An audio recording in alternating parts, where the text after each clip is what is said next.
Ladies and gentlemen, please welcome back Amy Adams.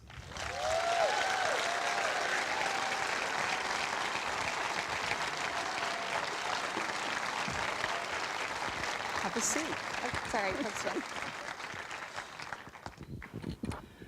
Thank you.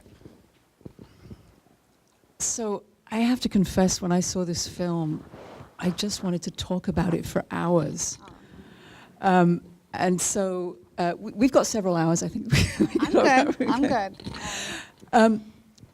You were saying that you've seen it once and you tend to see a film just once. When you saw this film,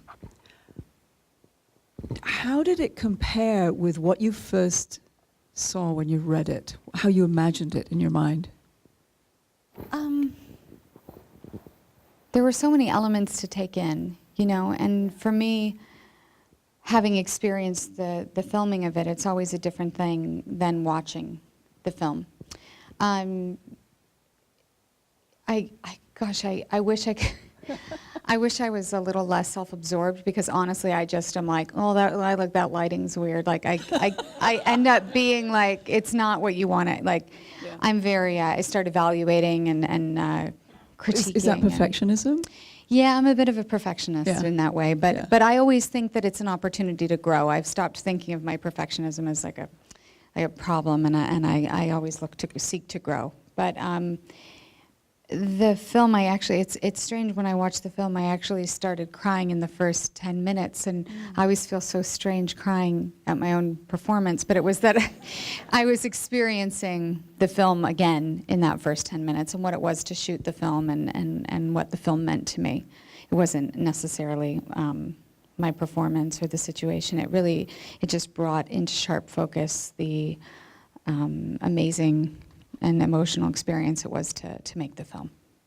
Well, that's interesting you say that it's an amazing and emotional experience to make the film, because it certainly is to watch it.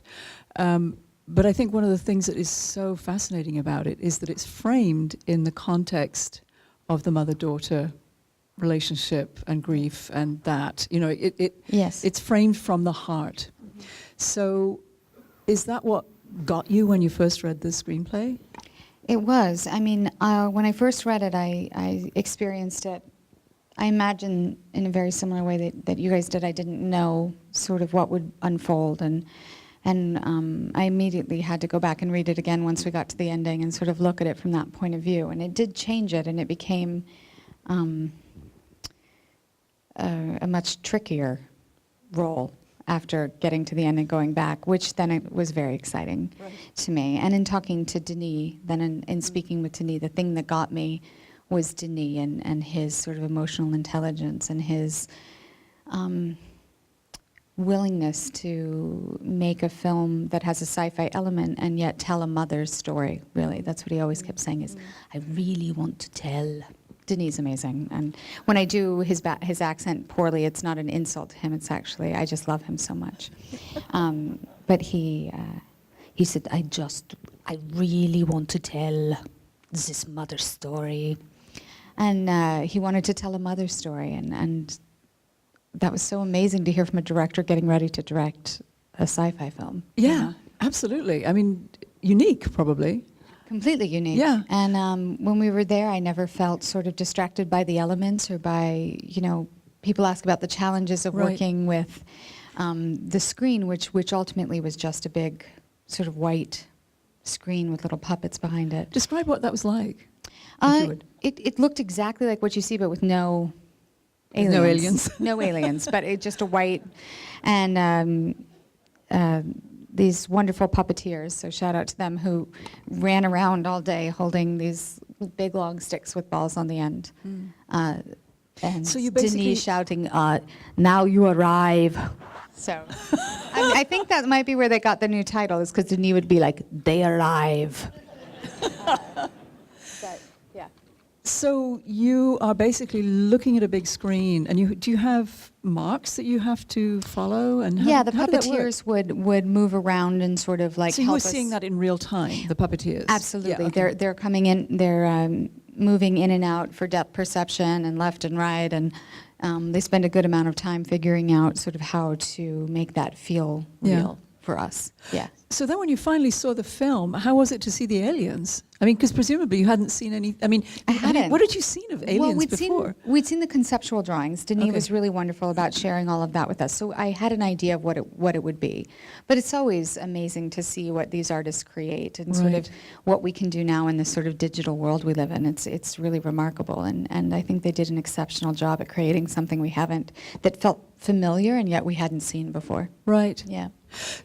So when you read a script like this, which is coming from a very heartfelt point, you know, so I mean, there are things in it that you can very obviously connect with, the mother-daughter Yeah. relationship, the sense of love, the sense of grief, the sense of communication. Sure. But as an actor, when you read a script like that, do you also look at, oh, okay, so in this point, I'm going to have to be with this screen with these aliens that I'm probably not going to see? I mean, does your brain go to sort of analyze the screenplay in terms of not just the emotional arc that we go through, but also the technical things that you're going to have to do as an actress?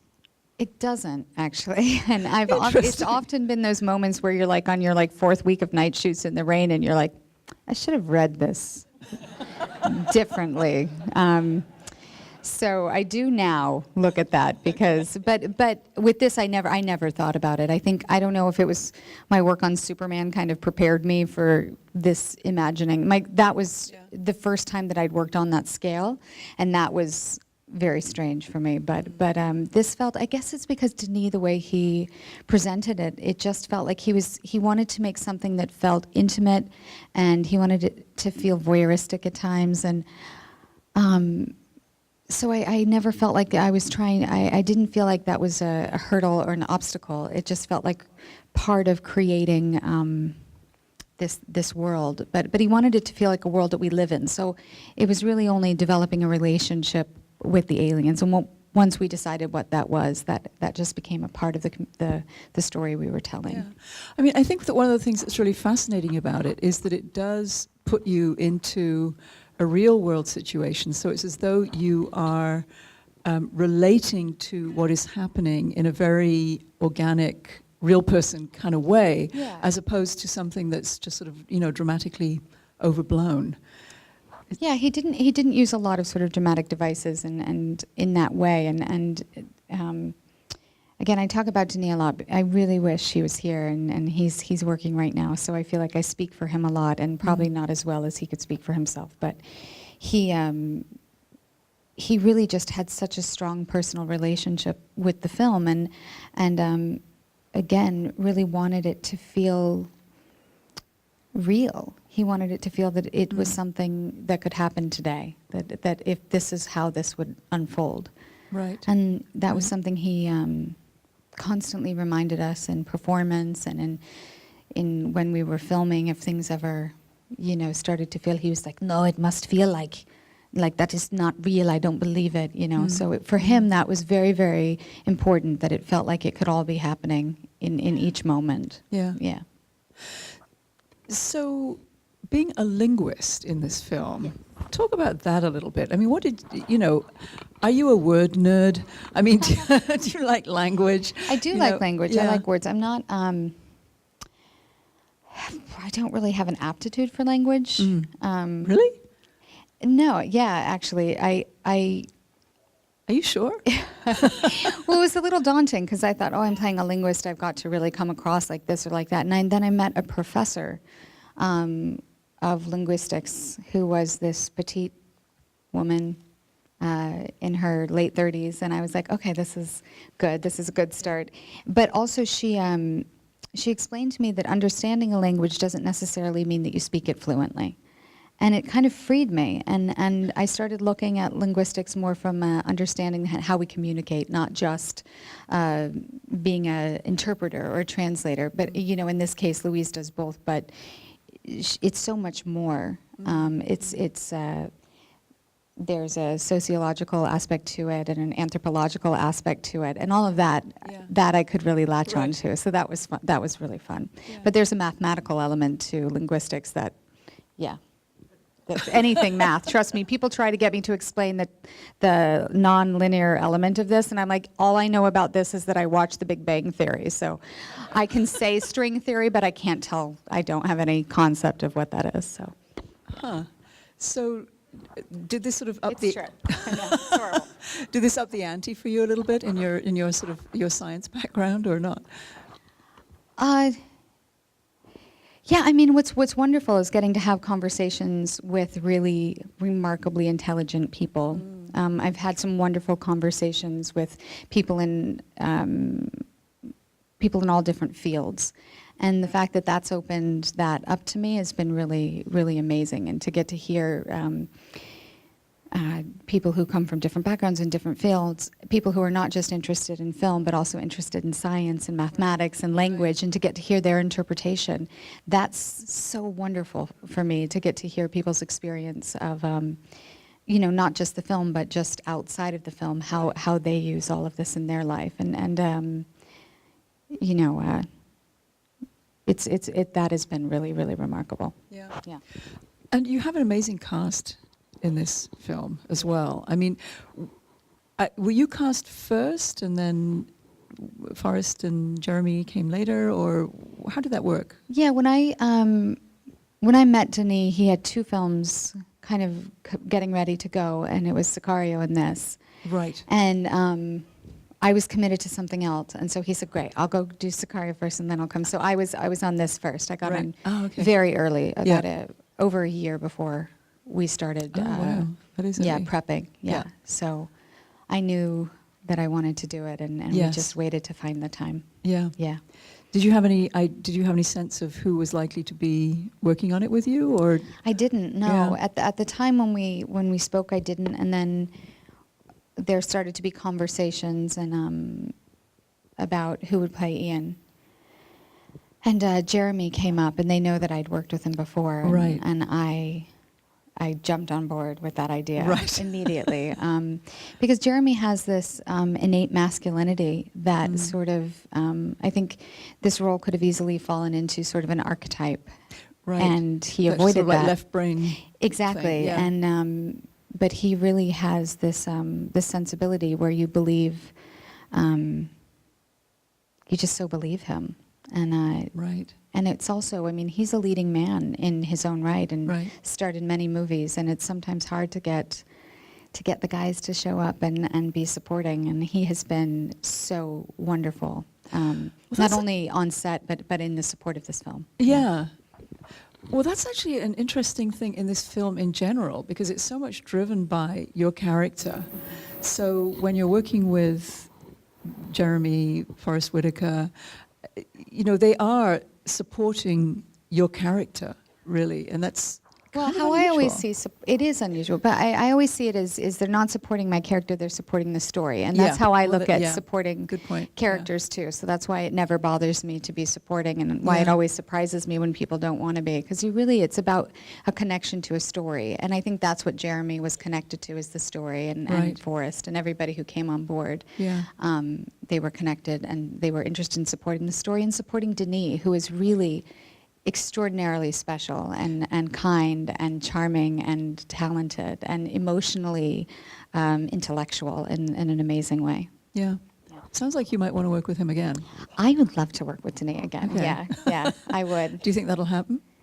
Hopefully. Yeah. Yeah. Hopefully, Yeah. I would love to. I know he's really busy right now. So, yeah. Yes, he has that little Blade Runner thing going on. Yeah. Yeah. I hope this made you guys so excited for what he's going to do with Blade Runner, because it did Yeah, me. that Yeah, should be fascinating. Yeah, it's going to Yeah. be amazing. Yeah. Yeah, right? Yeah. I believe we have some people with microphones, we can't really I'm see sorry, you. it's hard to see. So if but we'd love to take some questions from the audience. So forgive me if I'm not. yeah, let's see. Okay, I believe we I have. see Is there one over here, this side? Can't really tell. We have a question to your left. Question to the left. Our left Your left. or your left? Your left. My over here. Somewhere over here there is a sorry question. that it's really. Hi. I'm such a big fan of your work. Actually, the first movie that I saw you in was Julie and Julia, which my mom showed me too. Oh. And I also loved you in Catch Me If You Can. I loved your supporting role. So the question that I had was, did you film Nocturnal Animals the same time as you were filming Arrival? I filmed Arrival first, and then about a month and a half later, I filmed Nocturnal Animals. Yeah. Thank you. Of That's course. actually a fascinating back-to-back combo, because Nocturnal Animals is a completely different Complete sensibility, yeah. right? It really is. Was it hard to make that shift? I mean, I'm pretty good at saying goodbye to characters. Oh, it's okay. I kind of have a That you're done. yeah. Yeah. Louise, I loved playing her, but she made me have a stomach ache, so I did. They were going to send me to a doctor. I'm like, no, I think it's just playing. Just the character. I think it's just I knew that if I felt kind of nauseous, then I was like, Too much Louise. yeah, no, it was like I was like Yeah. locked in. I think your Yeah. body can't lie, and I think going through, Denis wanted her to feel really off balance, and he wanted Right. her to feel almost like she was constantly existing in a state of vertigo. Yeah. And so I think I He tricked succeeded. my mind. No, Yeah. I'm like, yeah, you end up, I think, so I always feel weird as an actor talking about what you just convince yourself that it's happening, and then your body kind of starts responding Yeah. in kind. Yeah. Well, that can also sometimes come from the director, right? I mean, there are some directors who just kind of spark something. Or I there's think. some directors who just give you a stomach ache, but that's a whole, it's a whole different story. Yeah. We won't go there right now, but let's That's take up for another another question. night. Thank you. We can't really see you, but we'd love to hear you. Yeah. Hi, I really enjoyed the film. It was great. Thank you. Super enjoyed it. It's a film that turned out really well in the end, right? They took off and left, and I just want to ask if you feel that the film had some kind of reflection on humanity and where humanity's going.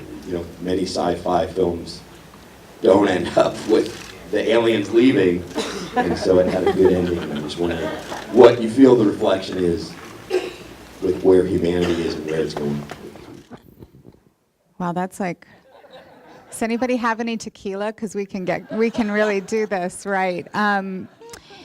No, I do think what's interesting when we made the film, I knew that there were these overtones and undertones about sort of politically what's happening in the world, but I feel like today it's even more relevant than it was a year ago when we made the film. And, I do feel like this is when I wish Denis was here, because I think they have a much stronger sense. My personal beliefs, and I'm a bit of an idealist and probably a bit naive in this way, is that, and maybe a bit like Louise, I really do feel like we have to work together. I feel like there really is going to be no resolution as long as we're in conflict. Conflict, by nature of the word conflict, kind of defies revolution, any sort of resolution. So, like I said, this is a long conversation. I'm not good at short answers when it comes to big issues. I'd love to have a conversation about it with you. So if you want to come up here, because I want to know what you guys think about what it says about humanity and kind of where we're headed. And Would anyone like to answer that question? does anybody have a feeling about that? Because I'm curious if that's, because when I did the film, that wasn't sort of what I was left with. It was sort of my personal experience of making the film had to do with interpersonal relationships and how each of us make choices on a day-to-day basis that affects our past, present, and future. And that's what kind of spoke to me, is that how memory is nonlinear, and life, when viewed as a whole, is there really a past, present, and future? Because anyway, we're getting into that stuff that makes me want to sing Oklahoma. Sorry. Would you? Would I sing? Yeah.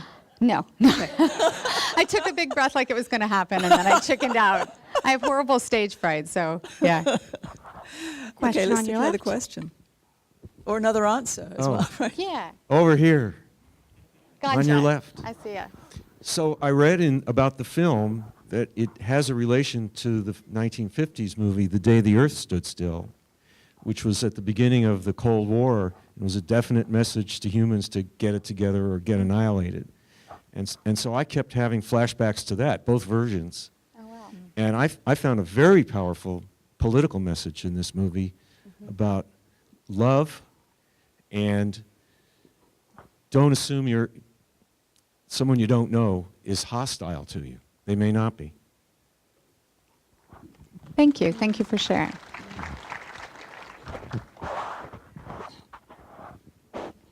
Thank you. Yeah. Any other thoughts?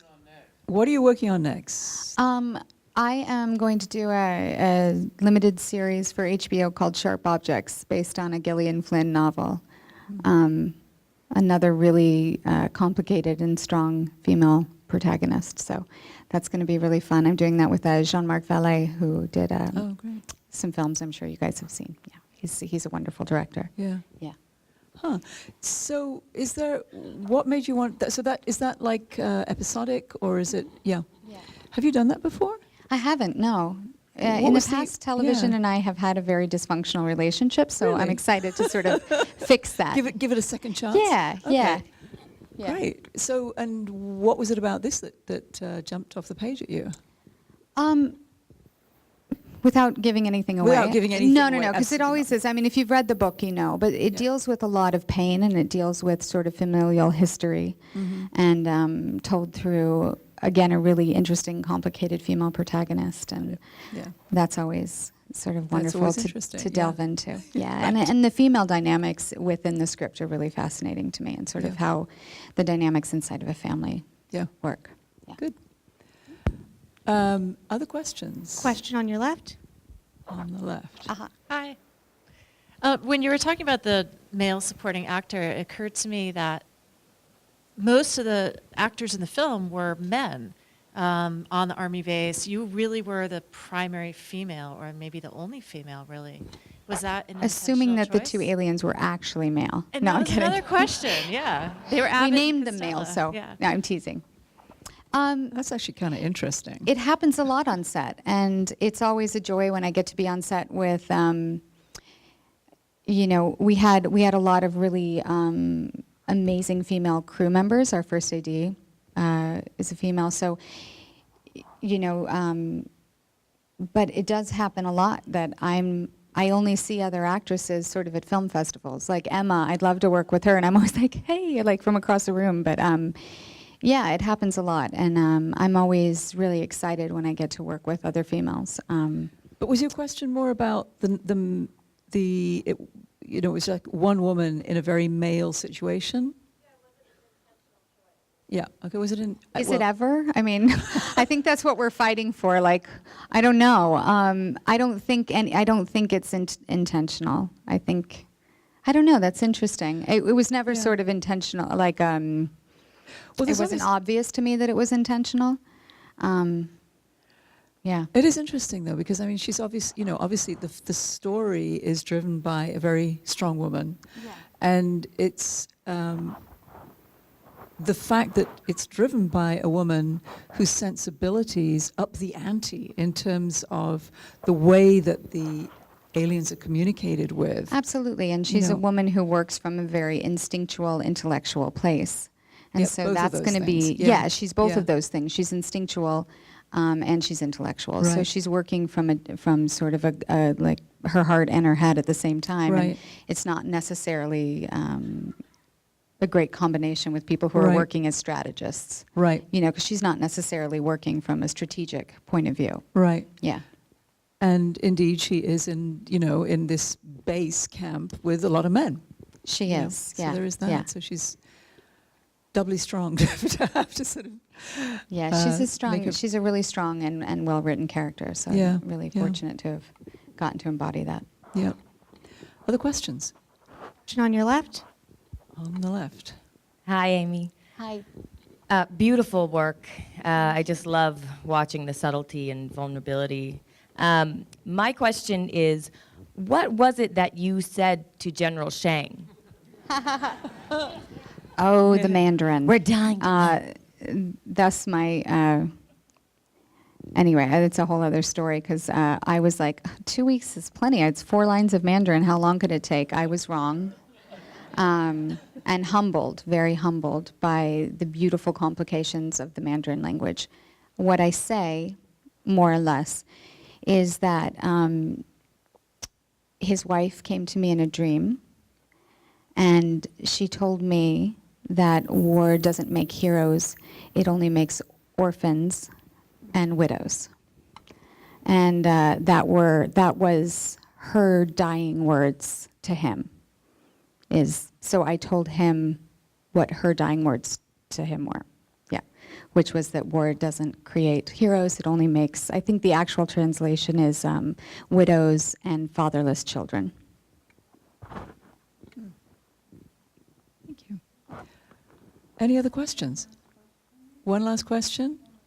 Okay. Okay.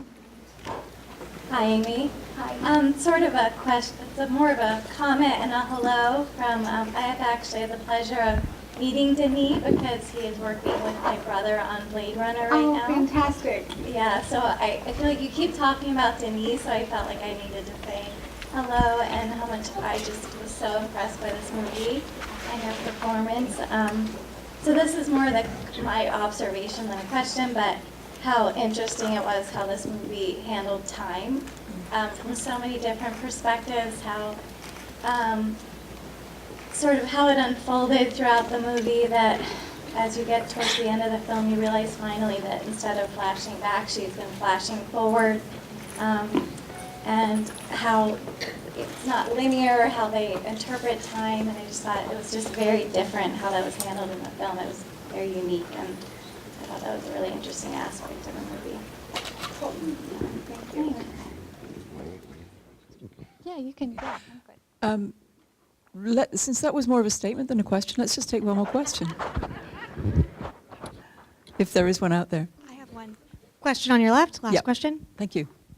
Hi, Amy. I really connected with your character because my 7-year-old daughter had cancer last year and received treatment, and I wasn't really prepared for that coming into this movie, but thankfully she's completely healed. But I wanted to ask you if there was a connection that you had regarding the ancient biblical story of the Tower of Babel, where all the languages were dispersed, and it actually was because of man's pride, and this movie was pretty much the opposite. And I just wondered if that had entered in to the thought behind the movie and doing kind of the opposite of that. I don't know if that was the filmmaker's intent or the storyteller. It's based on a short story written by a wonderful writer, and Ted Chiang, and so I'm not sure how that played into his story, but it is something that I thought about because I do think languages are fascinating, and how we all speak different languages and how our pride gets in the way of connecting, and so it is something that you know, when working on this, I really believe in talking to people face to face, and I think we're losing the art of that, which is creating even a larger barrier, because language is so easily misinterpreted. Words are misinterpreted, intent is misinterpreted, which is why we have to be careful what we say. It's a message to the politicians out there. So I'm Yes. not very political, but I will say, just watch your words. Yes. Yeah, that's about all I got. Yeah, I think that's enough. So be careful what you say, and Be mindful of what be you say. mindful of what you say. That's perfect. Yeah. Amy, thank you so much Thank for you. being with us here. Thank you Thank for your you so great much. work.